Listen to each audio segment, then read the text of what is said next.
I think TechCore is uniquely positioned to have its finger on the pulse of the schools and the pulse of the industry. And I'll never forget, they ran a cover story, black and white. And the headline was America's Shame. And what was happening was people were just dumping computers into classrooms with no instruction. And the takeaway from the article was, the first stop is not the desk with the computer. It's got to be getting the teacher committed. There's also a great opportunity in all of those hours where students are outside of school. Yeah. And I think, TechCore and partnering with nonprofits and other youth-serving organizations, being able to think about what are those times, whether it's after school or in the summer, that we can also get great content to students. It's going to take all of us. Welcome to the Founders Focus Podcast, an open conversation with TechCore founder Gary Beach and those who care about the future of technology. For 30 years, TechCore has worked to close the opportunity gap in technology by delivering high-quality, career-connected programs to K-12 students and educators. Founders Focus invites you along for the journey as we examine technology and how it impacts the way we work and live.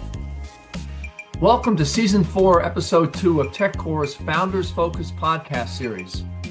My name is Gary Beach. I'm founder of TechCore, and today I will host a podcast discussion with Karen Smith and Lisa Chambers, two visionary leaders who both were there at the inception of TechCore 30 years ago, and who today will share their personal stories, insights, and passion for the organization with our audience, while also discussing TechCore's future strategy and vision. Let's meet our guests. In 1995, Karen Smith joined TechCore as founding executive director, where for a decade she leveraged her energy, vision, and can-do spirit to lead TechCore in its formative years, including launching the organization as a 501c3 nonprofit from the Roosevelt Room of the White House, joined by President Clinton. In 2004, Karen joined the National Commission on Teaching and America's Future as Chief Operating Officer, while continuing to advise TechCore as a key member of the organization's executive board for 20 years, retiring in 2024. Our second guest is Lisa Chambers. Lisa is CEO of TechCore and has over 2 decades of expertise in building cross-sector alliances and leading nationally recognized award-winning technology programs for K-12 students and educators. Her strategic vision and dedication to closing the opportunity gap in technology have positioned TechCore as a driving force in transforming technology education nationwide. Welcome again, Karen and Lisa. It's a pleasure to be sitting down with you here telephonically, having known each other, 30 plus years, to talk about not only how, and you two were so seminal to the formation of TechCore, the stories, the vision, the challenges that you shared back then. But I think equally important, perhaps even more important, is to frame it for our listeners in terms of what the future looks like. What are the goals and the aspirations there? Because we have lots of stories that we can talk about here, and what I'm hoping is that we'll create another story as we go through. So first, I'd like to chat with you a bit about the founding stories. How was it? This was a bolt of lightning come down and say, this is the technology commandments, and this is what it's about. What was, Karen, I'll start with you. What inspired you to embark on your journey with TechCore? Well, I would say it wasn't a bolt of lightning. It was a bolt of Gary Beach. My background is in education. I taught second grade until our own kids were born. And after 16 years, when I came back into education, it was as an administrator tasked with bringing the schools in one particular district together with its community. And that's when I first learned about the power of those kinds of partnerships, but also the challenge of partnerships between partners who spoke a different language. Um, so when Gary, you presented your vision of, wow, let's bring technology volunteers into the schools. Well, it fit my passions. And I knew that in TechCore, we could create a bridge, we could create a connector across that divide. And by doing that, we could unleash a tremendous resource for our schools. So I was excited by Gary's vision of bringing technology folks and schools together. And I saw the potential if we could just create the process for it. You were working at the time when we first met, weren't you, at the Mass Software Council? Yes, I was. And you came into my office trying to get Computer World, the newspaper I was working on, to print your booklet as pro bono. And sitting on my desk was literally a pile of emails. You remember the email back in 94 or 95 was not as prevalent as it was now. It's going on anyway now. But there were about 1,000 emails, people all around the world. I'd ask them, what do you think of TechCore? And you were a lot more excited about it than I was, because I had this business to run, and so we printed the book, I think, for you. But the lasting thing was our friendship and your vision, to let's take this and take it to the next step, which I think thousands and tens of thousands of people are eternally grateful. Lisa, what inspired you? We first met when Karen was hosting, I think it was a state's meeting someplace in Washington, and you walk in and bubbly, visionary, can do, and just impressed everybody. But what was your inspiration point? Well, Gary, before I answer that question, I have to go back to your comment about you having printed out emails on your desk, because I am old enough to remember when people did that, but a lot of our listeners might not remember that. In the early days of email, a lot of folks printed them out, responded to them. Yes. And Gary walked around with that pile also. I was grateful to get rid of it, Karen. You were there.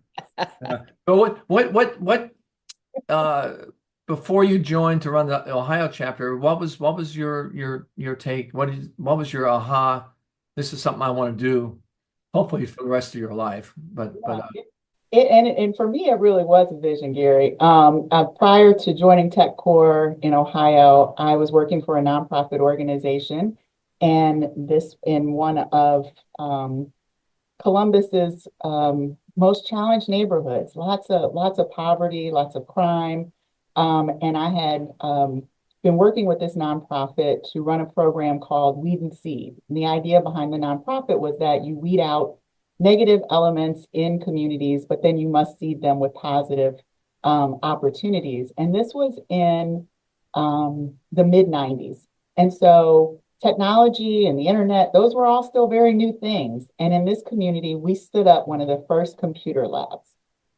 And so I feel what brought me to TechCore was the group of fourth and fifth graders who would get out of school and who would run to get to our computer lab so that they could get online on this thing called the World Wide Web. And they could see and experience things that they would not have been able to do, right? For a lot of the kids that we worked with, their world consisted of the 8 blocks in this community. And so now with this technology, they were able to have experiences and see things and engage with things. And for me, that's when the light bulb went off about how powerful technology could be for kids and communities. And so when that project came to an end and I heard about TechCore, I was clear that this is where I'm supposed to go.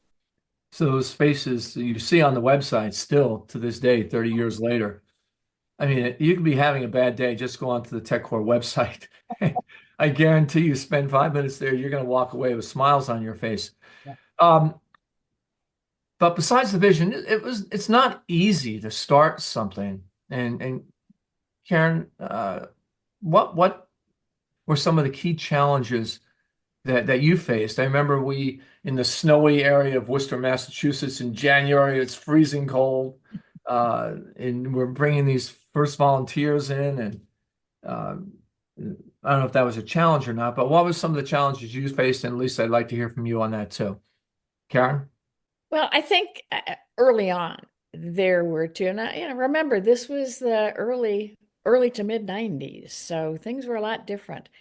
Um, and I think there were really two big challenges that uh, I felt needed to be addressed in order to bring this vision to life. And one was to create and model the process of what this would look like. Um, because as I said, people were used to talking two different languages. They were used to, schools were used to businesses getting in their business and telling them what to do. And so what would it mean to partner a community and its its businesses and its people with the schools? And I think the second one, and this really would keep me up at night, is how would we reach rural areas?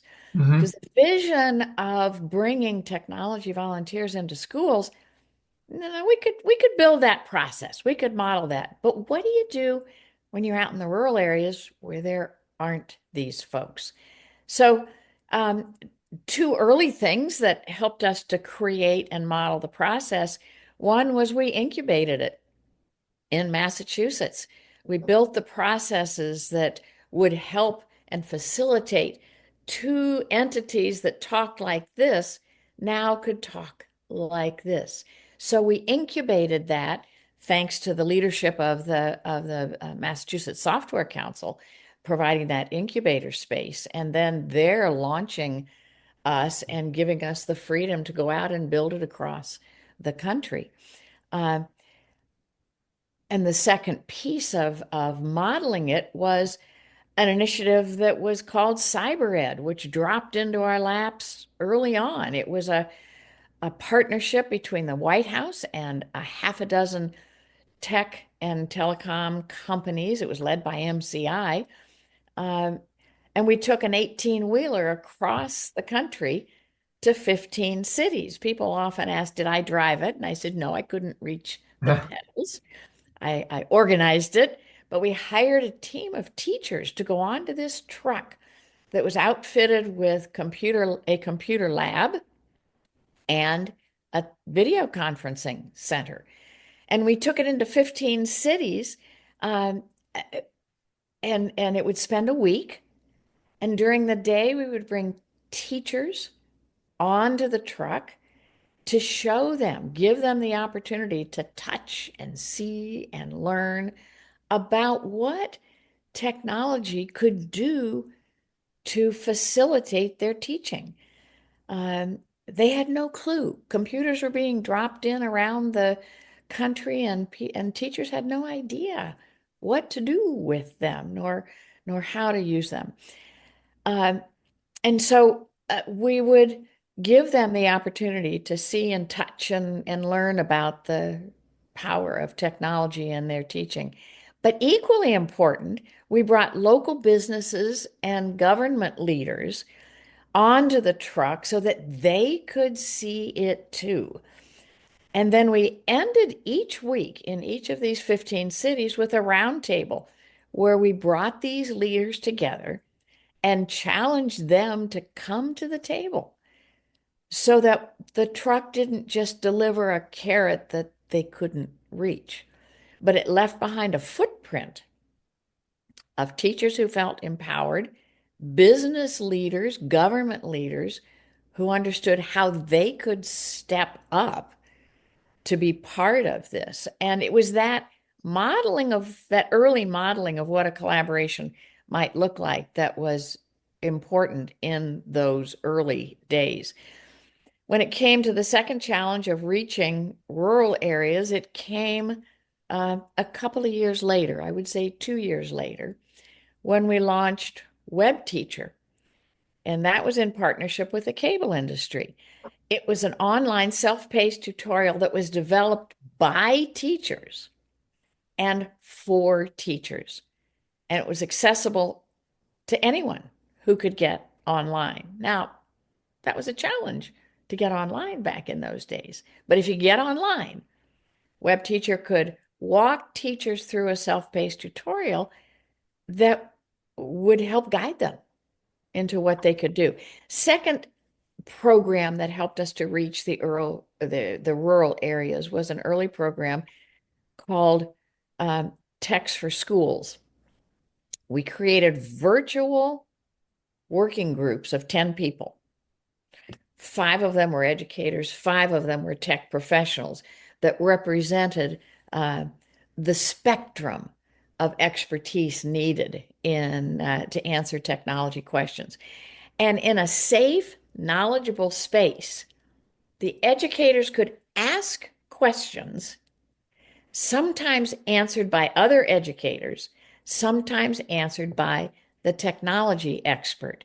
And when a technology expert would say, "Oh, you should try this," there were 4 other technology experts to say, "Yeah, and in addition, you could do this," or "Maybe you should try this instead." And they would have this dialogue across the technology and education space that was a safe and knowledgeable space. That was important to everybody, particularly to the rural schools Sure. didn't have access. So I'm those taking were a our listen. early challenges.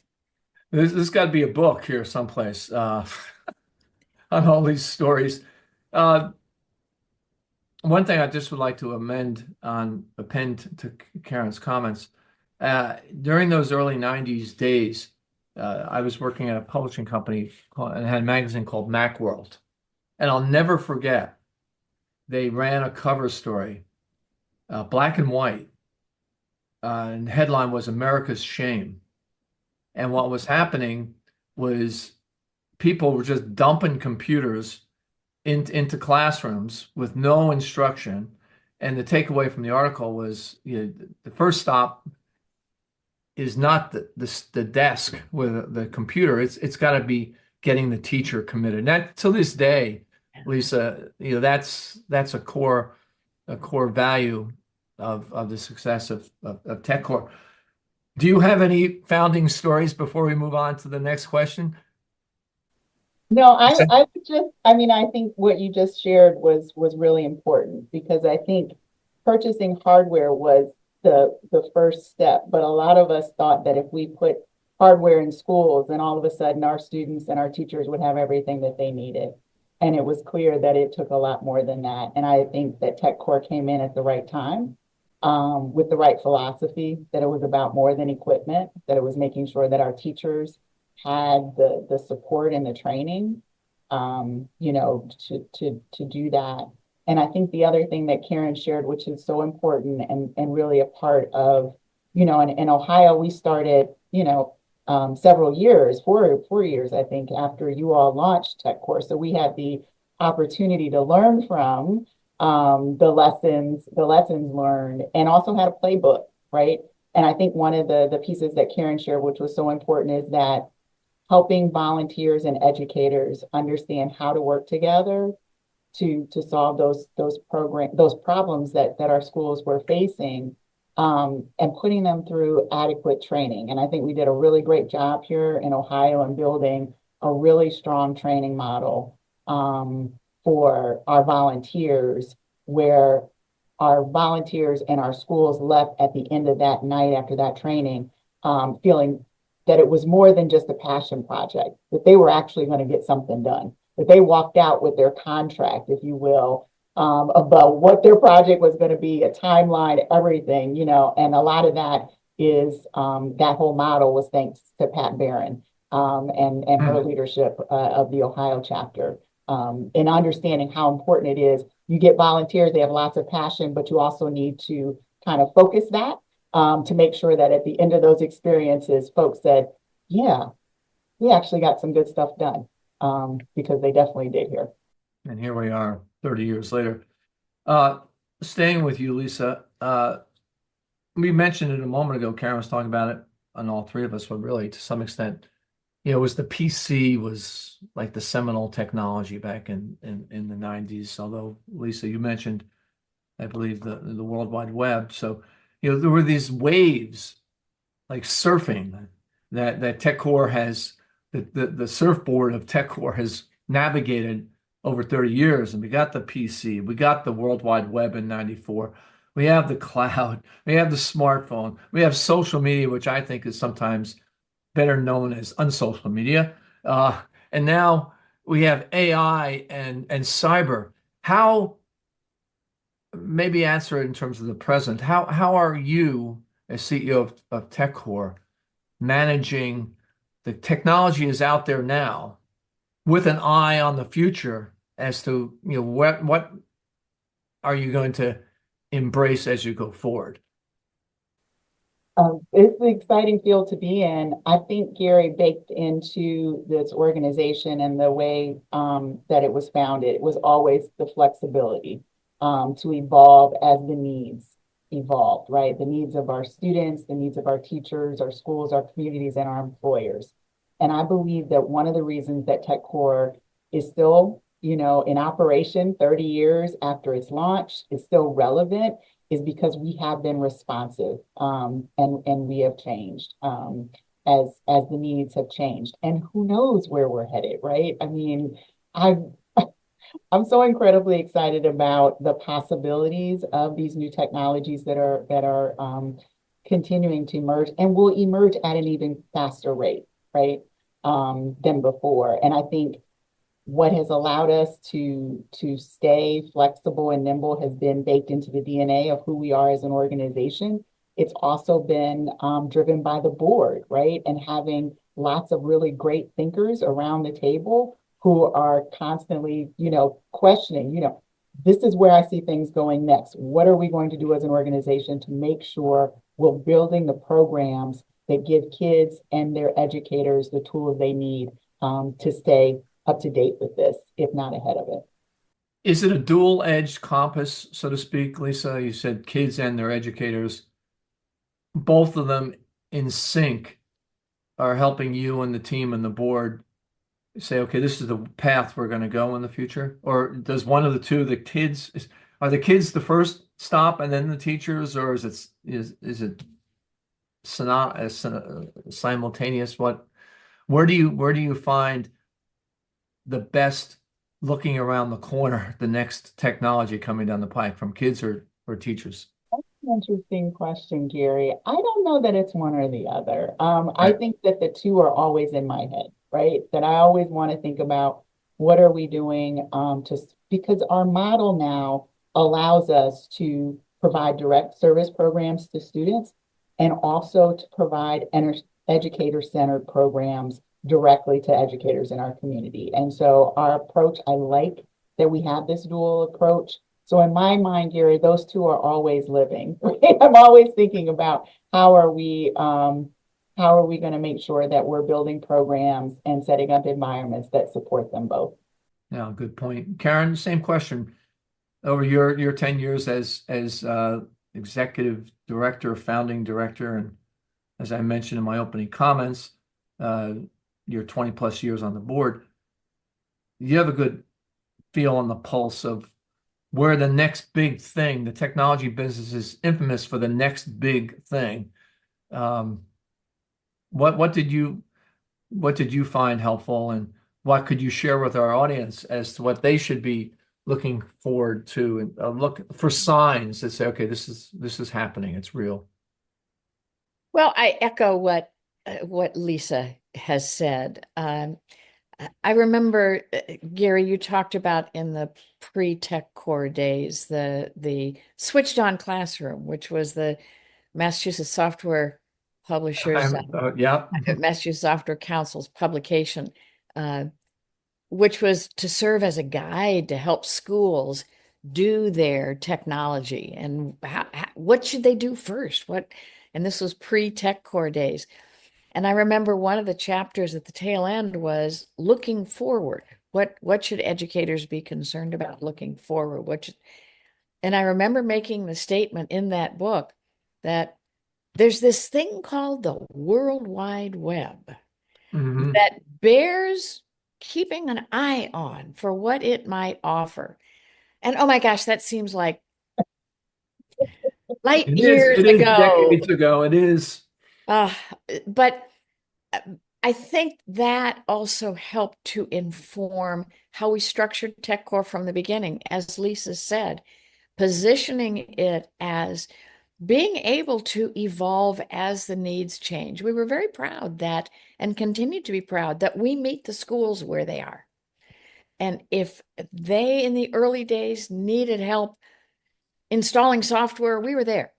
If they needed help getting on to this World Wide Web thing, if they needed help getting on to the internet, we were there.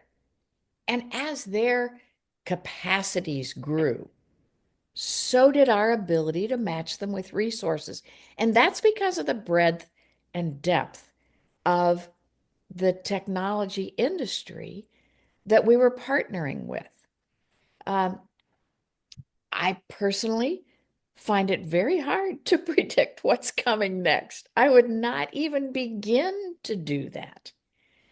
But it's because of the way we have positioned ourselves with the technology sector that we are in a position to get a peek early on as to what's coming and have partners that could help us so that schools, so that teachers and students were not blindsided by what was coming and always having to catch up. But we're in a position to uh, anticipate and be ready when new things came on the horizon. So I don't know what's coming, but Mm. I do know that with our partners, we're able to meet the evolving needs of the schools. I Yeah. think, Karen, too, one of the things that's always been, for a number of years in our annual meeting, we have had a facilitated conversation about what's on the horizon for the different board members based on their industry, which has always been a fascinating Right. discussion to have because it plants the seed in us for, oh, well, if the insurance industry is thinking about these things, how might this impact? And then how might we translate that for third graders, right? And so I always, coming out of that meeting, taking that information into our staff retreat at the beginning of the year to just say, hey, this is kind of the conversation that we had, and some of the things. What is this spark in you? That might lead to the development of the next Tech Core program. Um, yeah, just Yeah, I agree. I think I find that to be a fascinating board discussion, and it reminds me each year that of the bringing together of the conversations. I think TechCore is uniquely positioned to have its finger on the pulse of the schools and the pulse of the industry and where it's going. I think that's a unique position that we continue to evolve and for the benefit of the schools. You two Yeah. ladies have led that charge for 30 years. And I think one of the greatest compliments I can give to TechCore is that you sell aspirin. And when I was in business, what I meant by that is if I have a toothache and I have an aspirin and say this is going to cure your toothache in a second, they're not going to haggle over how much does it cost versus here's a vitamin. Oh, it's nice, but if I don't take it, it doesn't make any difference. TechCore, I think, has had a unique capability because both of you under your leaderships have stayed close to the customer and you've identified the pain points that those customers, whether it's partners, teachers, students, parents, administrators, politicians, you name it, you've been part of that discussion. And I'm so proud of that passion that you brought to the table. I can personally say I know where the next thing is coming from in technology. And Tell us. that's I know. I could ask her to come into the call right now. It's my 3.5-year-old granddaughter. If she can do it, it's time to move on to the next thing. And and she's amazing. I mean, all these kids, 3-year-olds, are amazing. She can get on. Her parents have a Google Nest, and she can type, boom, boom, Google, hey Google, call Pa. There he is. Um, she has her toy phone, and it's just amazing, amazing times. But moving on here, we've talked a bit about it, but Lisa, starting with you, what on your question, what barriers do you see and have seen that students who have gone through the tech core experience, what do they face in having ubiquitous access to technology, something that Karen was talking about with the cyber ed truck back in the 90s? What barriers do you see around the country to accessing tech education? I think um, a lot of times we have confused students being able to be good users of technology to that setting them on some type of path to becoming like the next generation of technologists that we need in this country. And I think that we have seen that that's not necessarily true.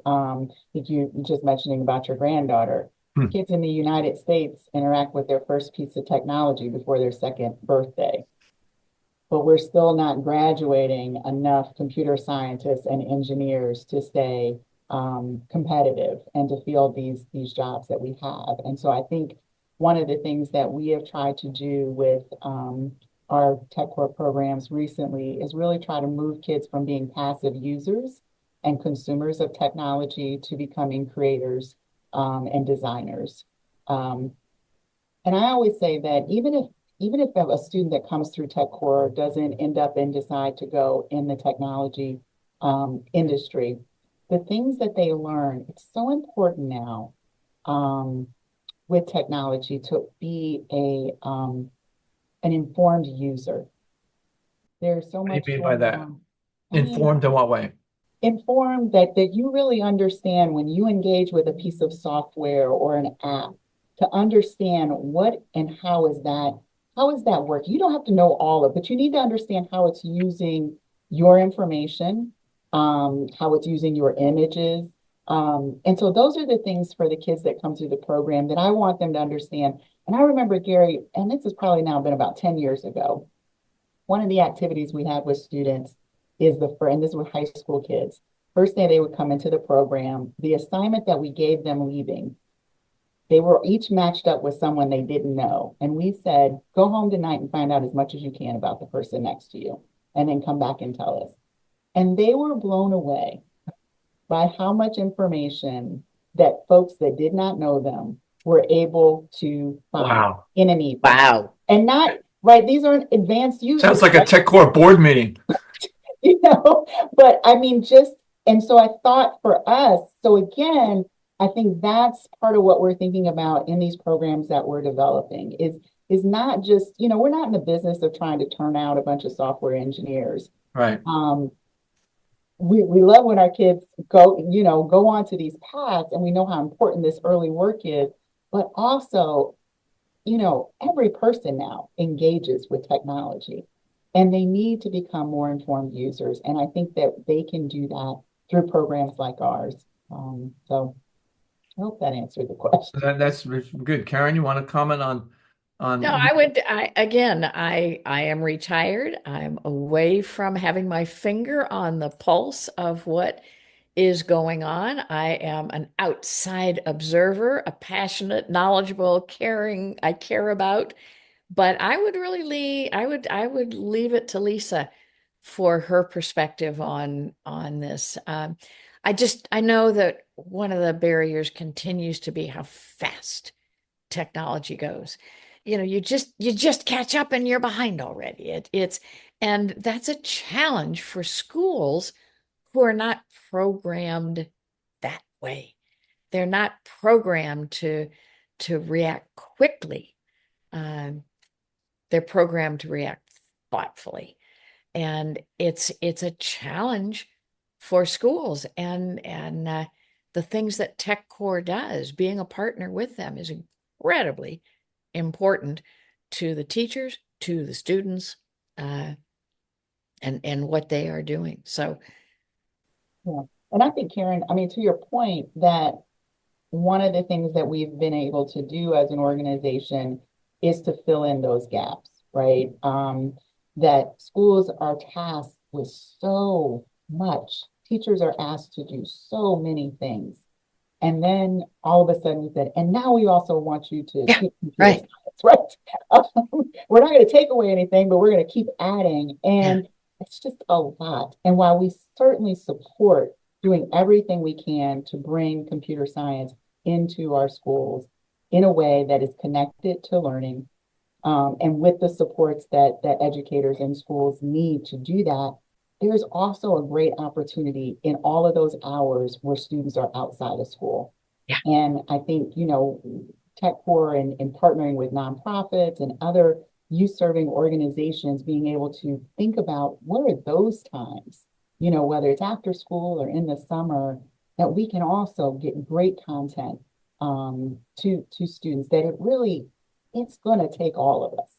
Oh yeah. It can't just be us looking to the schools and saying, you're not delivering what we need, shame on you.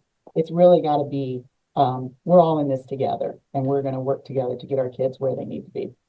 And that all together aspect, um, I believe I was sharing it with you, Lisa, a couple of weeks ago.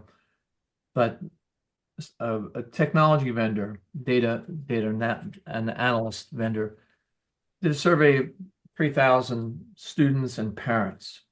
And the bottom line study was 91% of the students felt having some computer science curriculum experience from kindergarten to high school, sometime during that 13 years, was vital to their role in terms of how they're going to evolve with their life. And 67% of students felt that way too. So it's really almost the golden age of TechCore going forward, because the supply and demand, the demand for the kinds of services TechCore provides is extraordinarily high.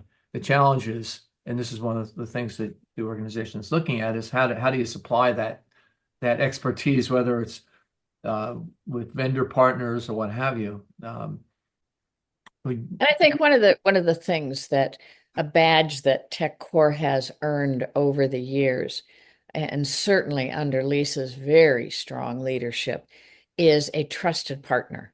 Um, and when you face the uncertainties and the speed and everything else that is coming, to have a trusted partner, whether you're an educator or whether you are a business or government leader, to have that trusted partner that you can rely on, that you will be pleased with the results that will be delivered. That trust is exceedingly important. And I think that's a badge that we have earned, that we continue to cherish and live up to. Good points.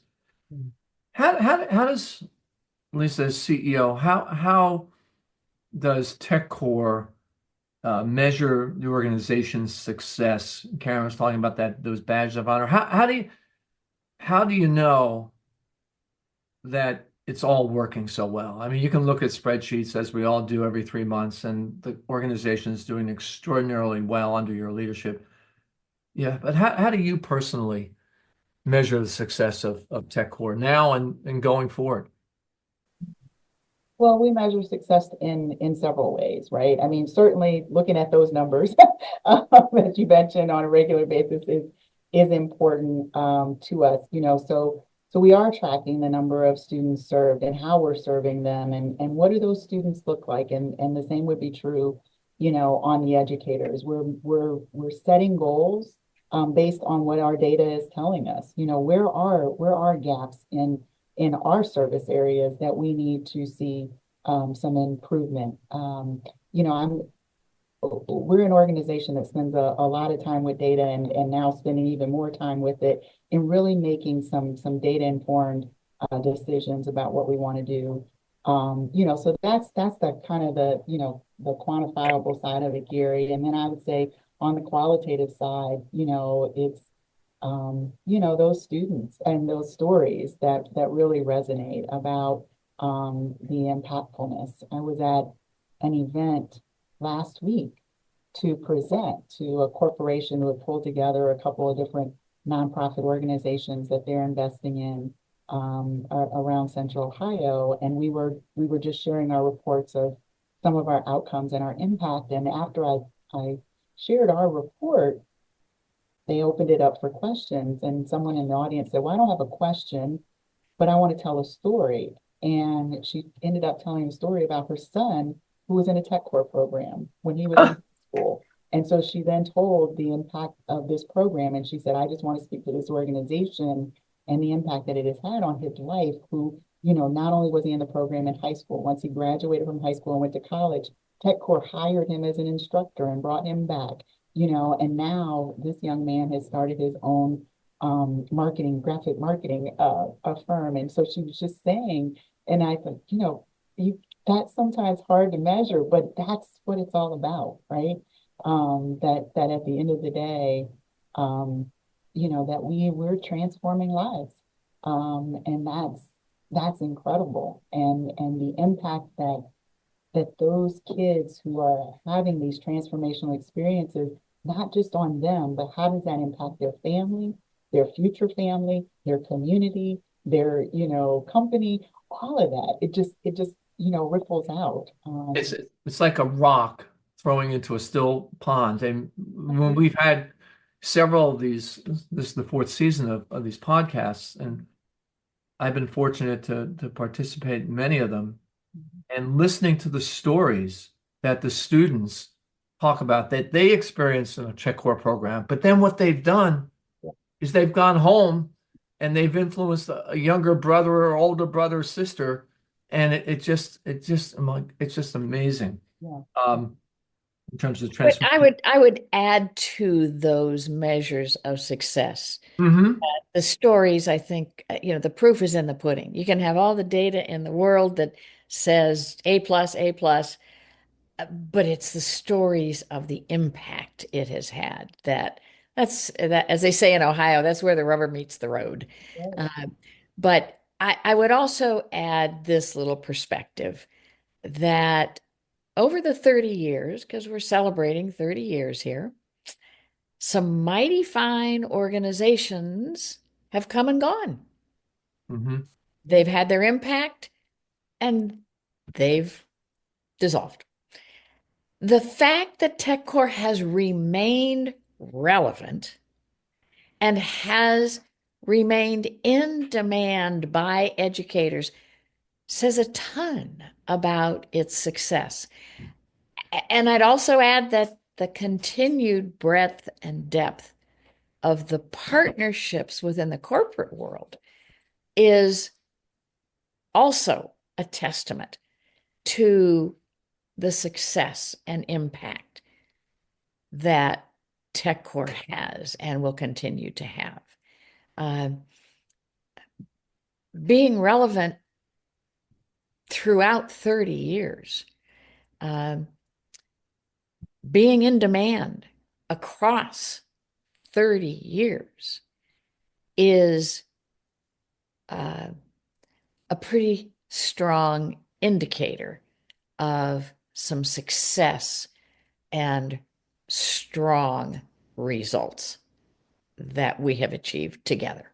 It's Absolutely. amazing. I think that sustainability, Karen, is huge. And I think, to think that we have corporate partners who have invested in our work for over 20 years Wow. consistently. And I think again, to your point earlier, Karen, part of it is because we have been a trusted partner. We have been transparent. We have celebrated when things have gone well, and we have also been very upfront about when things needed to we need to turn the corner. And I think that early on, that was something that I learned from you in terms of, trusting your partners to have those conversations and understand that no one is always expecting perfection, right? And those are the partnerships that sustain, and those are the partnerships that have been able to grow and have significant impact because the trust was there. And I do think that's that's that's some It's good stuff, you too know. bad a magazine doesn't do corporations 30 under 30. We would have been on that list. But anyway, it is what it is. One last question to you, ladies. I know you've got to get back to work. What does you're mentioning 20 years partners, Lisa, a moment ago. Karen, I'll come to you first on this one. What's your hope for TechCore over the next decade? If we're sitting here 10 years from now, uh, what has happened? I remember when in the early, truly founding days of TechCore, we talked about wouldn't it be great if we ultimately worked our way out of a job by solving all of the issues? Wouldn't that be great? Well, the fact that we even thought that might happen. So here we are 30 years later, we're still relevant. Um, we're trusted, we're sought after by educators and businesses because of the results we deliver. So, you know, what would I wish for in the next decade of TechCore? That we as individuals, we as an organization that is comprised of individuals, remain relevant, responsive, trusted, and making a difference in the lives of our youth, in the education of our youth, and in their lives. Um, so my wish is, my hope for the next decade is, may it continue to be so. I almost started crying listening to you. That was so nicely said. Lisa, you have last word. What's the next 10 years look like? Karen did such an incredible job as always. I I think about um, I think about the kids that have come through, and I'm so grateful. And I was thinking about this morning. I'm so grateful that we've been doing this long enough that I remember these kids when they were in elementary school. And now I see what they're doing, and to feel like we played some part in those lives. Um, it just it gets me up every morning and it makes me want to do more. And so, I think about Gary, in the next 10 years, I want to expand, our reach and our impact. I want to make sure um, that the kids we're not getting to yet, that we're finding ways to do that. Um, that I just want to make sure that we're doing everything that we can to continue to allow kids to build skills, to increase, their confidence, and to expand their opportunities. And so I'm looking forward to continuing the great partnerships that we have, and to growing where we need to grow, to just continue to do this really great work. And we'll end it at that, those two comments. But I must Gary, say, Gary, I have to add a well, PS. please go ahead. I have to add a PS, and that is, may the organization continue to do all the wonderful things that we've just said. And may it continue to, now I am going to tear up, to thrive under the leadership of Lisa Chambers, who brings talent and passion and vision and really does put the meat on the bones of the ideals that we aspire to.